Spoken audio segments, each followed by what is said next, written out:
I don't want to do either of those things. Yeah, but if you had to, though.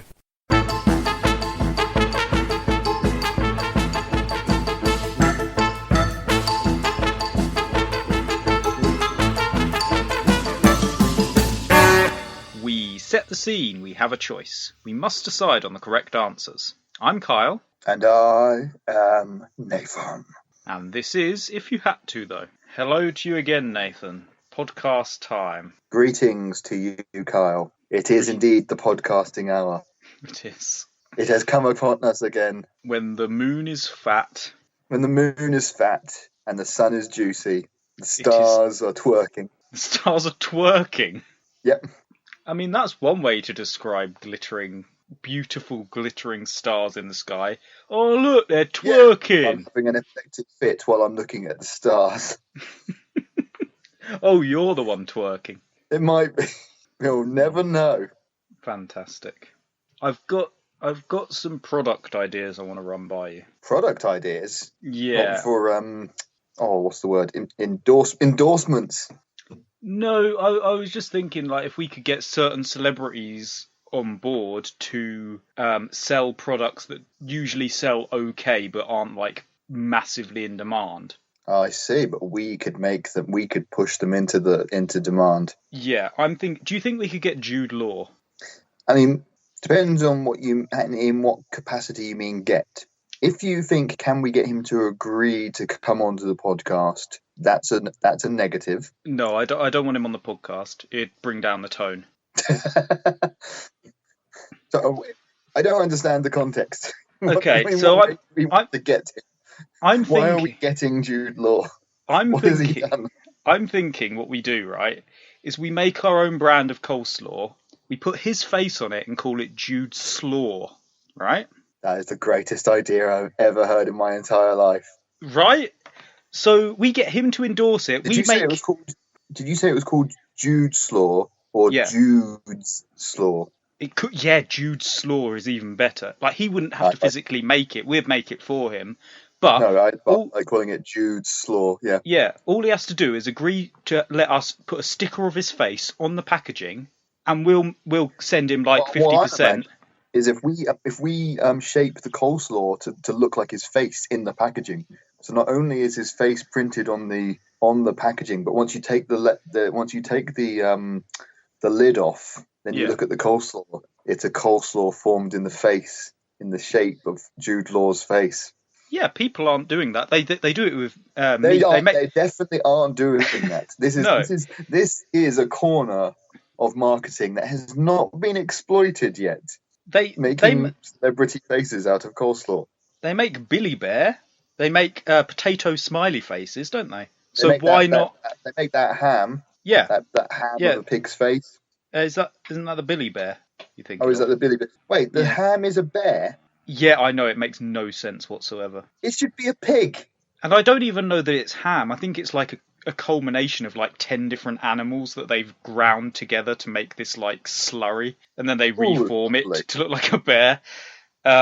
We live in perfectly normal society.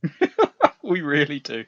So yeah, of course we could do it with coleslaw. Okay. Now what you were asking me a moment ago was, do you think we could get Jude Law to just to agree to let us put his face on there, and we'll send him 50% of whatever we make?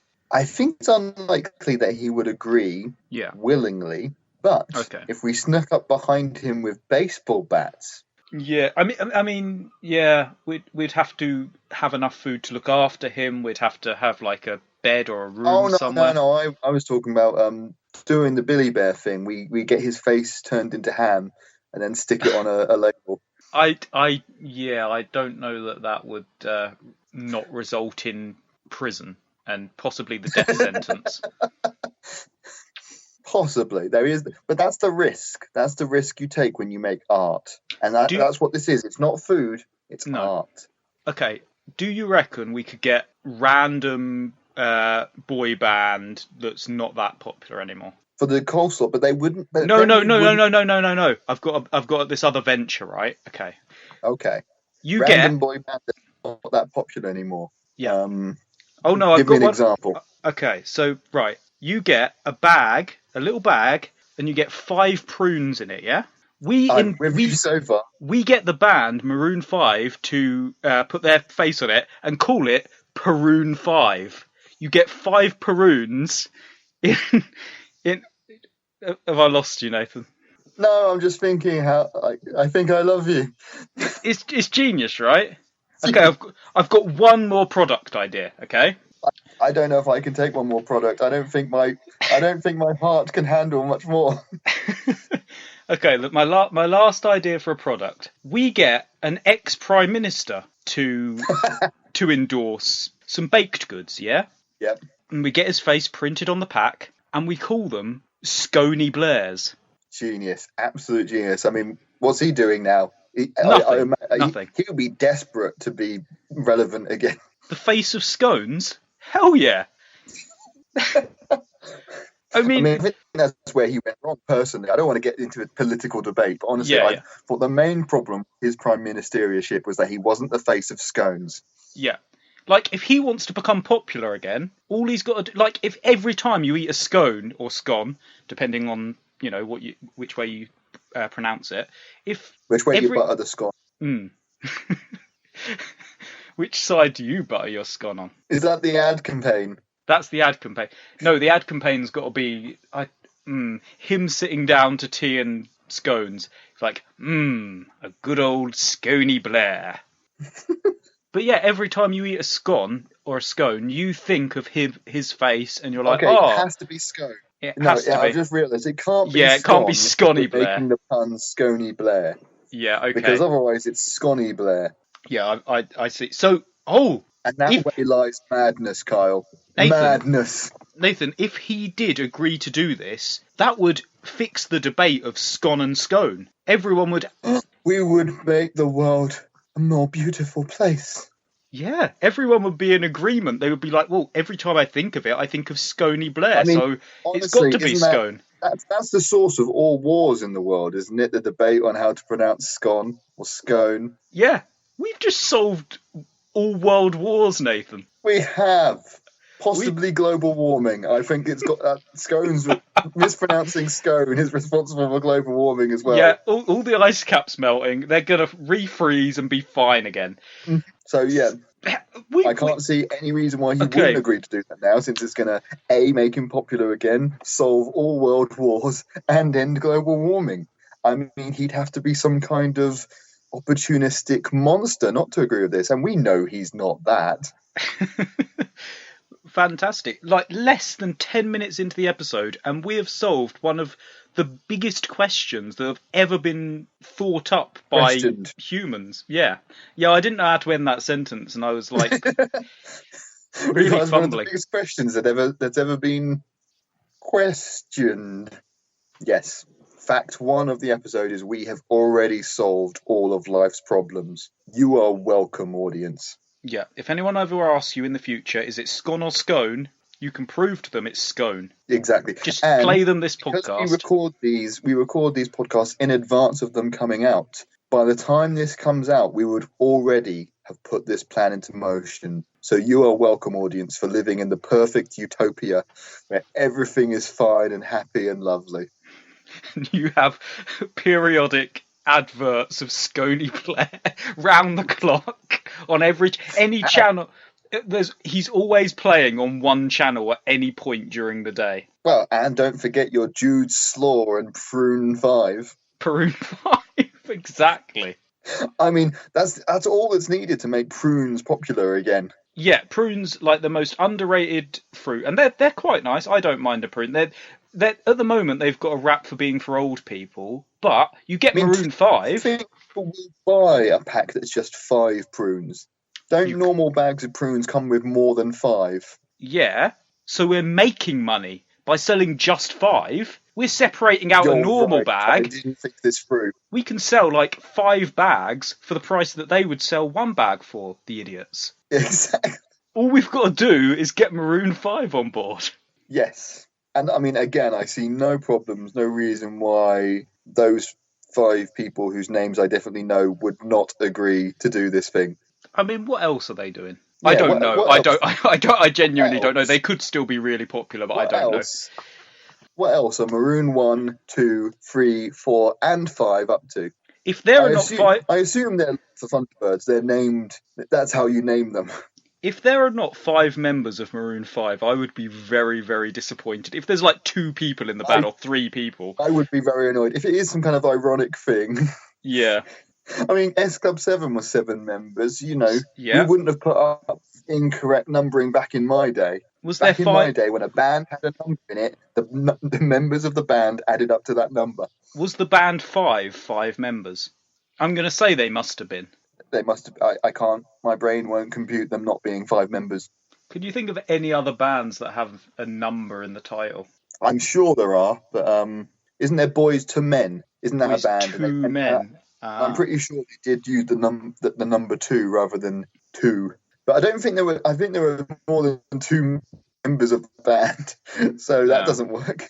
I mean, if you count, if you pretend that the O is a 0, then Bon Jovi.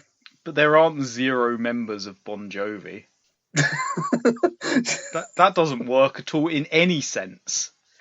Like, I mean, it's also even not even. Is that even this bad? I know it's a group, like they are a group that play the songs, but also it's the name of the one person, so it's not really a band name. Yeah, but when he does solo stuff, he's John Bon Jovi, isn't he?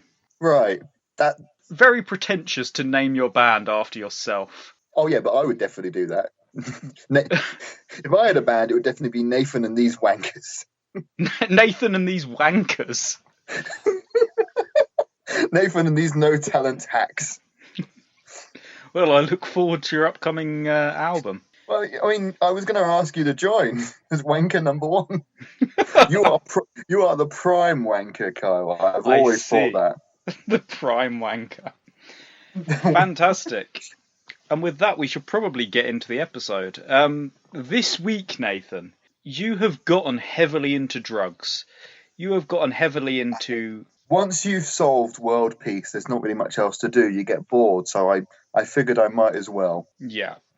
Everything. Marijuana, cocaine, heroin, crack. Those sugary drinks you got as kids to solve your cough. Cough syrup. Cough syrup. Yep. The clue was in the name. It was indeed. Energy drinks, magic mushrooms, coffee. Yeah, I'm just popping coffee beans. I'm pouring tea bags into my eye. Yeah. I'm just getting the tea bag and I'm squeezing the juice into my eyeballs directly. Yeah. And your dealer... injecting vinegar into my veins. That's a drug, right? Vinegar? I don't think so. Oh. We'll have to look that up. So you're saying this isn't healthy for me, what I've been doing? I mean, none of it's healthy, Nathan. I mean, you're very wiry and jittery and you look 100 years older than you actually are currently. I mean, I do seem to have turned kind of greeny yellow colour, but I assume that's normal. No, you have jaundice. I have jaundice and gamma radiation. But your dealer, he runs this little thing where, you know, every time you open a pack of heroin, you might win a special ticket. Trusty Joe. Trusty Joe, yeah. And you got your bag of heroin this week, and you went through all of it, and you noticed at the bottom you'd gotten a golden ticket, Nathan. Yeah, I got my packet from him from his offices in the alleyway behind McDonald's. Yeah, and you have won a golden ticket to visit Billy Bonkers' crackpot factory. The place all crackheads are dreaming of going. Yep. I take my grandfather with me, but he just overdosed. So unfortunately, you have to go alone. Unfortunately. So you turn up to Billy Bonkers' crackpot factory, and you go into this amazing, beautiful room filled like gigantic magic mushrooms as far as the eye can see. You get to swim in liquid ecstasy. Yes, exactly. Cocaine rains like snow from the sky. Gigantic marijuana leaf plants like a tropical rainforest. It's brought tears to my eyes. Red, thick, syrupy tears. Yes, you are high as can be before you even walk in the door. I'm a butterfly, Kyle. I'm a butterfly. Can't you see me fly? And so you're floating around this beautiful place, tasting all these different delicious drugs. Taste the colours of the rainbow. You are indeed. Supping from the ecstasy river, biting chunks of the magic mushrooms, floating through this brilliant place. You see all the... I'm breathing in the life force of the universe. I taste the sweat of God. You start to see all of Billy Bonkers' little helpers, the Grunkalunkas. And they start dancing around before you, singing songs. It's fantastic. They all sing their magical song, Woomba Woomba Dubba Da Bob. Exactly. That's how it sounds in your head anyway.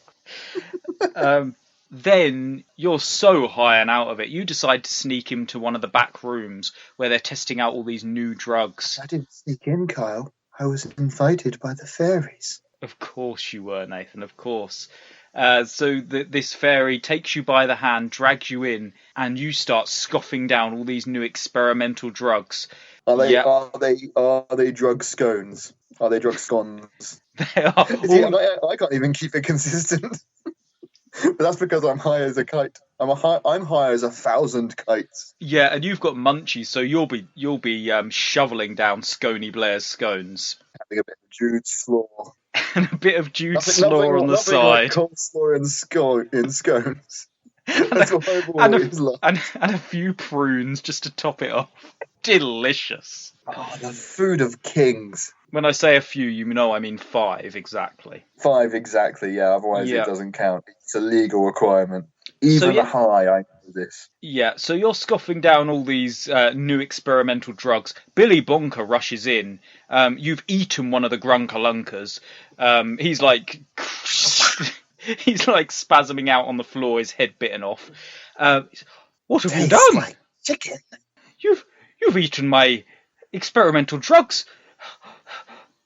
You're going to die. I'm never going to die, Billy. What can we do? And he thinks, and he says, I know, and reaches into his pocket and takes out 2 pills. A red pill and a blue pill. He says, these pills, they are the only thing that can save you right now, Nathan. Take the red pill and you'll be saved. Only problem is, you will only ever be able to eat hot food and drink for the rest of your life. Take the blue pill, however. You will be saved as well. But you will only be able to eat cold food and drink for the rest of your life. I'm walking towards him in a drunken state when I hear these words, and I'm instantly sobered. Yes, you know that. Only hot or cold food? Yeah, you've got a decision to make. Even live a life where I can have hot sausage rolls or cold sausage rolls. How can any man make such a choice? I would be more concerned about the drink side of it, because either you can never have like nice hot coffee again, or you can never have a nice cold beer again. Yes. So either I would have to only drink like hot drinks like tea or coffee and hot chocolate, or I would have to heat up any drink. I'd drink hot water, I'd drink hot Coca-Cola, I would drink hot if you just wanted a glass of water, you would just have to boil a kettle and drink it from... I mean, does it have to be boiling? I don't drink boiling hot coffee. It doesn't have to be boiling. You can add a little cold into it just to... Good, because otherwise I'm dead, Kyle. Mm-hmm. I'm surprised you're not dead already. World. Yeah, you're right. If I wanted to have a coffee in the morning, it would have to be a cold coffee. Yeah. I know they do iced coffee, don't they? But they do iced coffee, iced tea. You could have a cool lemonade in the morning. Yeah. Oh, this is a tricky one. I mean, and if it's winter, it's nice to have a nice hot bowl of soup, a nice hot pizza, a nice warming plate of food. But in the summer, you just want something cold, like a salad. Yeah, salad, ice cream. Ice cream, yeah. You couldn't have hot ice cream. That would be hot milk. Yes, it would be hot milk. Hot flavoured milk. I wouldn't be having a lot. Oh, it's an interesting decision. So let's play through an average day in my life. I get up in the morning and I need to take, I need to take my morning drugs, and it doesn't go down as well without a bit of coffee. No, certainly not. So I brew myself a nice hot cup of coffee, and I drink that to get myself ready for the day. Yeah. If I wasn't allowed to have hot drinks, I would have to get up in the morning and I'd either not have coffee. Yeah. I mean, I guess I could live. You could live exclusive. I could exclusively have energy drinks every morning, but you could. I think my heart would literally explode. Yeah, I mean, you could chase your drugs down with a nice cool beer, a nice bottle of Sambuca.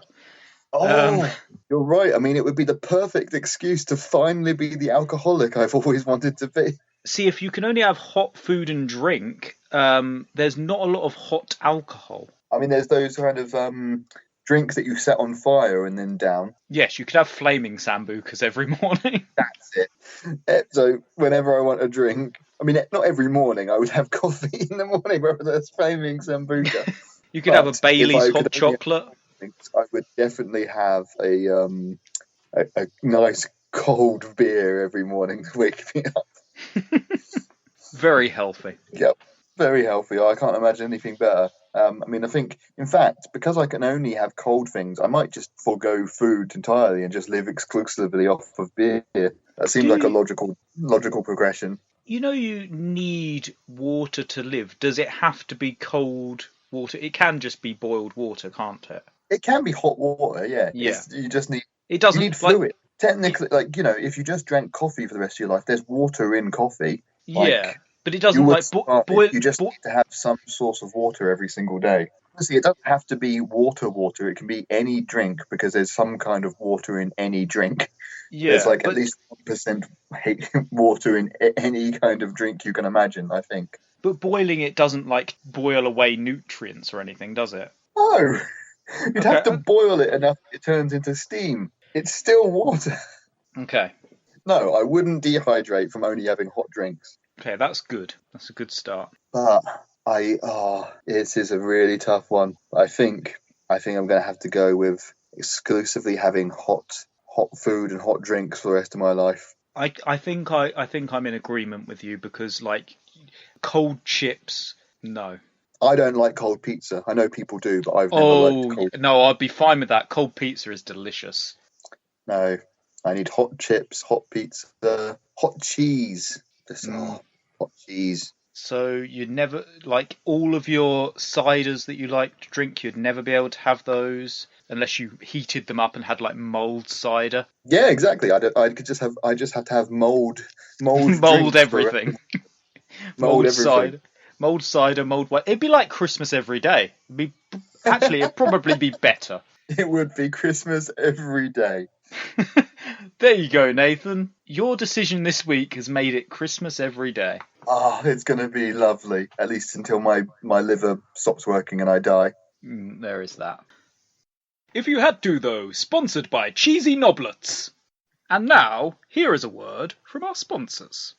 Godzillion Dollar Ideas! Godzillion Dollar Ideas. The show where we take a randomly selected prompt and invent a new invention, product, or idea that will revolutionise the world. And make godzillions of dollars. I'm Kyle. And I am Nathan. And this is our new podcast. Has this ever happened to you? Oh gosh, oh golly, I really wish I had godzillions of dollars, but I don't. Well, now you can, pathetic little child. Godzillion Dollar Ideas, the latest show from Kyle and Nathan, guaranteed to help you make godzillions of dollars. Or we'll stab each other in the eyes with spoons. And this is the show that makes more sense than If You Had To, though. Yeah, I mean, we're kind of playing up as being really nonsensical, but it's much more straightforward than we're playing out to be. Yeah, we actually have a proper conversation in this. There is a very proper format. We try and avoid getting into segues too much in Godzillion Dollar Ideas. We actually stay on track for a full 15 minutes and come up with a really great idea at the end that will make us godzillions of dollars. How do we say that in an advert, though? You could just say that sentence. Honestly, this, it's kind of cheesy, but us discussing how to make an advert could make an advert. Godzillion Dollar Ideas! Our new podcast, brought to you from the If You Had To Though Podomatic universe. Find it at patreon.com/ifyouhadtothough, or on YouTube or Spotify or wherever. Godzillion Dollar Ideas, sponsored by Crispy Crunch Toothpaste. And now, back to the show. So that was me, and you, Kyle. Well, as everyone knows, Kyle is a master chef, creating culinary masterpieces in your job, working in the, well, it's a thankless task of working in the home for the, it really breaks your heart to talk about it. It's the home for the over sexy supermodels covered in gel constantly. Yeah.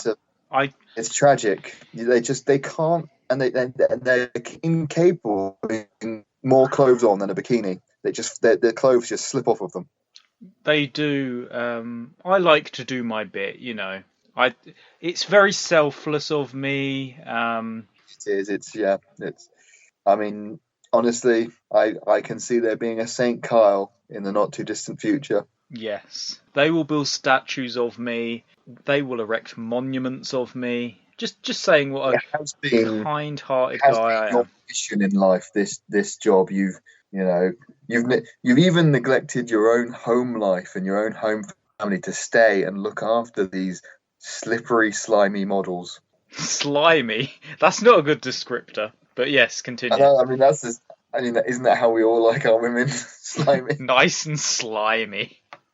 God, yeah, you look nice and slimy. Just what I like. Why did you go Australian? Nice and slime. But it's tragic. This job has been your mission in life, your reason for being these past few years. But all good things come to an end, and unfortunately, Kyle, of course, you have just been fired. Unfortunately, yes. They said I was being inappropriate, but... Well, your boss, Emmanuel Bernard Smithington Sr., asked you to give his wife a tour of the kitchen. And it just unfortunately happened to be when you were cooking the sexiest meal of all time, which, as of course we all know, is... mac and cheese. Mac and cheese. She smelled the macaroni, and then she smelled the cheese. And, well, it was inevitable what was going to happen next.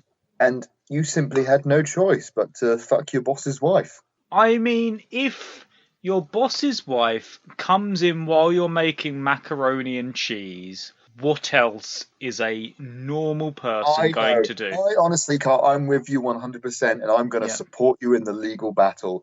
I don't think you did anything wrong. But for some reason, my boss, my ignorant asshole of a boss, decided that fucking his wife over some macaroni cheese that we then served to the others. Yeah, I mean, he did. I'm not sure if his main complaint was that you were fucking his wife or that it was incredibly unsanitary.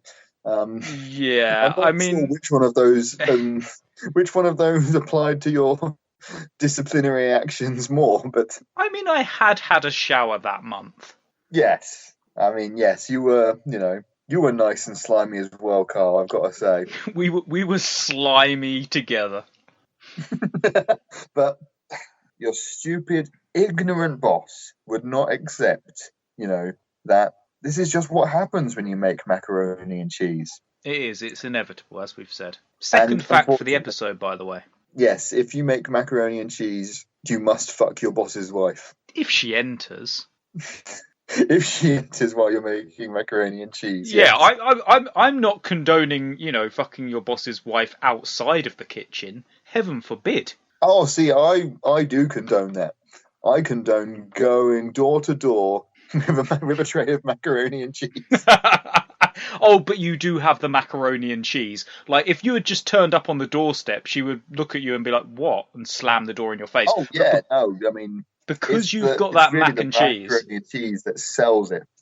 But yes, unfortunately, this has left to you being fired from this job. Shame. It's a tragedy. Who else is going to serve these oiled up, slippery women their food. Who else is going to feed them their grapes? Exactly. It's a crime. But anyway, you have lost your job, and of course you need to get your job. You need to get a new job, Kyle. So you've been looking online. You've gone to the job centre. You've petitioned the Queen, and the only jobs left in the country are 2 jobs. 2 jobs in the entire country. The entire country. I mean, we have entered day 65 of the purge, as everyone knows. Mm-hmm. You know, I had to beat an old lady with a stick to get some toilet roll, and I ate my neighbour for sustenance. Exactly. Yeah. I mean, when I went to visit you, I did say your neighbour looks good enough to eat, and I meant that literally. I just put it into practice. Good old Buttery Bob. Buttery Bob. Oh, I'm going to miss that guy. Yes, it's a shame. It's a real shame. This all could have been avoided if your boss hadn't fired you, because we did start the purge because you'd been fired. Yeah, we inflicted it upon the world. It's your boss's fault. Yeah, it's all his fault. But he's going to be sued. Don't worry about that. Yeah, but you can only find the 2 remaining jobs left in the country. Mm-hmm. And either you get a job where you work 1 day a month for £5,000 a month, where you have to get into cage fights with all of the undiscovered monsters of the world, or you work 7 days a week for £1,000 a month, where you train puppies how to love. Oh. You only have to work 1 day a month, and you will earn more than enough to pay whatever you need to pay monthly. I mean, it's basically just big bags of macaroni and big blocks of cheese, to be honest. Oh, absolutely, yeah. All the macaroni and cheese. You go to the shops and you buy the 2 things you need. You buy lots of macaroni, you buy lots of cheese, and you buy a giant super deluxe box of condoms. Exactly. And I fucked your wife t-shirt. They go hand in hand. Yeah. And it's costly. It does cost a lot, especially when you get the high brand macaroni cheese and high brand condoms. Oh yeah, my condoms have the brand printed along them. I mean, are there any celebrity names rhyme with condom? Johnny Depp's Johnnies. Ron Perlman's Ron. Because I was thinking Ron and Con, but that doesn't work. Ron's Condoms. Ron Condoms. Mm-hmm. Ron Perlman. I mean, we're getting off track, as we've said. So, yes, you are either doing a job where you're working 1 day a month, and you get £5,000 a month, but you're getting into cage fights with Krakens, Godzillas, King Kongs, giant spiders, vampires, and lollipop ladies, all of the unspeakable evils and monsters that exist in the world. Yeah, now that's bad, because I'm still me. I'm not superpowered in any way. And, they do give you a stick. They give me a stick to fight with. Okay, so. But I only have to do this 1 day a month. But would I spend the rest of the month recovering in a hospital? Oh, most likely, yes. I mean, there's always the possibility that you single-handedly defeat the Hydra.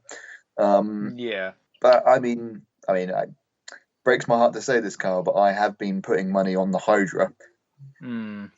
Whereas I could spend every single day of my life, because there's only 7 days in the week. Third fact for the episode, by the way. 7 days in a week. You can spend every day of you're never allowed to retire with this job. No. That's the thing. With the cage fights, you do only have to work for 10 years and then you can retire forever.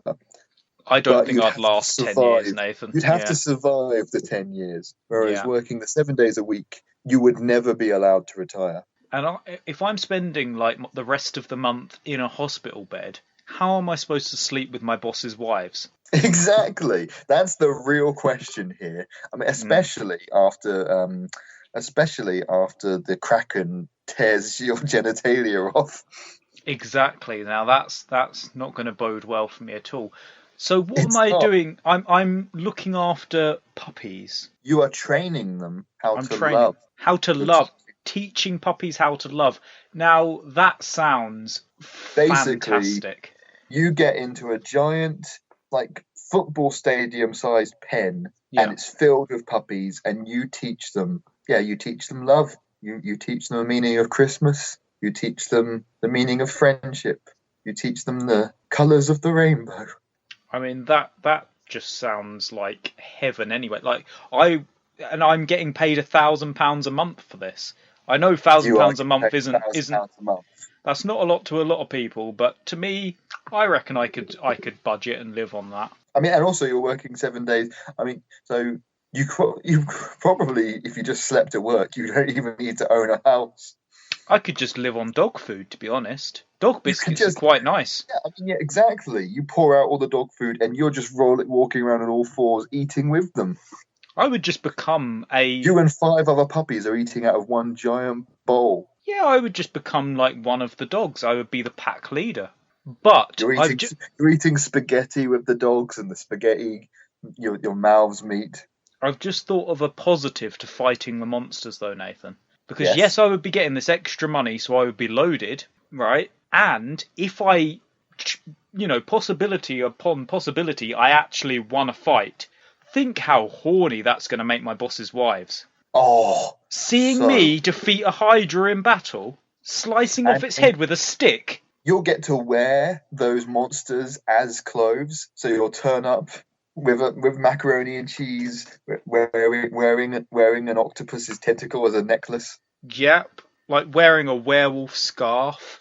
Exactly. And honestly, you only have to get through 4 fights before you get your first payday. You only have to survive 4 fights before your first payday. See, will I survive long enough is the thing. That is the thing. I mean, yeah, your first month you are fighting King Kong, you are fighting the werewolf man, you're fighting you're fighting a Dracula Frankenstein zombie mutant Ninja Turtle. Ninja Turtle, exactly. And then, of course, a lollipop lady. The lollipop lady, the most dangerous of all creatures. Yeah, I think going up just against a King Kong, I'm going to get squished in the first 5 seconds. And to be honest, Nathan... Start off in the first month, you fight a lollipop lady. Eventually, you'll be fighting the lollipop queen. It would be good to take her down. Yeah, but, I mean, you kill her and you kill all the other lollipop ladies. They all fall instantly. Here's a bit of lore for you about lollipop ladies. You kill the prime lollipop lady, Lollipop Prime, the lollipop queen, and all other lollipop ladies fall. You take her crown and you become the lollipop queen. So you never want to put that on. It's like a curse. Yeah, it's like the Santa Claus effect. I mean, you will have to fight Santa Claus as well. Yeah, I ain't fighting no Santa Claus, Nathan. You know what I'm doing. I'm becoming a dog man, and I am looking after dogs, teaching them to love for the rest of my life. Every day of my life, hanging out with dogs, rolling around, barking at postmen and lollipop ladies. So you're going to become a dog. You've given up on human society. I mean, I'm there, every day of the week anyway. Why not? I'm going to become a dog man. Why not indeed? Teach these dogs love and affection. Give them presents every day. Talk me through how you would teach them love. What's the standard curriculum of love, Kyle? What's the mathematical formula of love? It's a simple, easy question to answer, Kyle. What is love? Baby, don't hurt me. Don't hurt me no more. Ah, interesting. I would give them gifts. I would introduce them to the idea of courting, even though dogs don't really do that. I would dress them up in little suits and they would go on little dates. I know they would be even more adorable than puppies already are. I know you don't feel that way, Nathan, but well, I like to see them happy, so I know that I can tear it away from them. Of course. And yeah, I will just teach these dogs every nice thing under the sun. I will I will show them nothing but kindness. And you'll be showing once a week. You'll have a movie night where you'll show them all the romantic classics. Oh yeah, Breakfast at Tiffany's, The Breakfast Club, Sleepless in Seattle. That doesn't have the word breakfast in it, but sure. Oh right, yeah. And yeah, it will Pretty Woman, Werewolf in New York. Yeah, Texas Chainsaw Massacre. Mm. So yes, that's what I've decided. I'm going to spend the rest of my life as a dog, teaching dogs to love. And I mean, you've chosen to become a dog man. That wasn't part of the terms, but you like in your previous job where you went above and beyond the call of service. No one told you to fuck your boss's wife, but you chose to do that because that's how dedicated you are to your work. I knew it was the right thing to do. As soon as mac and cheese was put on the menu, I was like, yes, I must fuck my boss's wife. Yes. And it's the same with your new job. You know that just going and doing the job isn't enough. You have to commit 100%. So you have now given up on human life. You have given up on clothes. You've given up on walking on 2 feet. You've given up on going to the bathroom to do your daily business. I just want to say I love the parallels of this podcast where, like, literally in the same sentence, we can talk about fucking my boss's wife and teaching dogs to love. I mean, that is just this show in a nutshell, I think. I mean, I can't see a difference in my mind. I think it's the same thing, really. They're both beautiful. Yeah. They're both beautiful. And honestly, isn't having sex with your boss's wife teaching your boss's wife how to love? And on that note, I think we're going to wrap this show up. That's a beautiful sentiment, Nathan. So, this has been If You Had To, though. If you like the show, then please follow and subscribe to the podcast on Patreon. You can find it at patreon.com/ifyouhadto, though. You can follow me on Twitter at Kyle M. Bennett. That's Kyle_M_Bennett with 2 N's and 2 T's. You can follow me at N Wozniak Art, which is N for Nathan, and then Wozniak, WOZNIAK, and then the word art. If you don't know how to spell art, I'm sure there are sources out there that can help you. God bless. And you can follow me on Instagram at Nathan Wozniak, spelled Nathan, and then spelled the same way I just spelled my surname a second ago. So you can just rewind this podcast to find that out. I think that's everything you need to know in life. Yeah, this has been If You Had To, though. I have been Kyle, formerly Kyle, now a dog man. What's your new dog name? I'm going to go with Biscuits. Oh, Biscuits. From now on, call me Biscuits. So join me and Biscuits next time for the next episode of our show. Yeah, Who's a good boy, Biscuits? Who's a good boy? I am. I'm a good boy. Oh, how terrifying would that be if you had a dog that just responded to that question going, who's a good boy? Who's a good boy? I am. Me, I am a good boy, master. Yes. Yes, you are. Yes, you are. Yes, I'm a very good boy. Yes, you are. Yes, you are.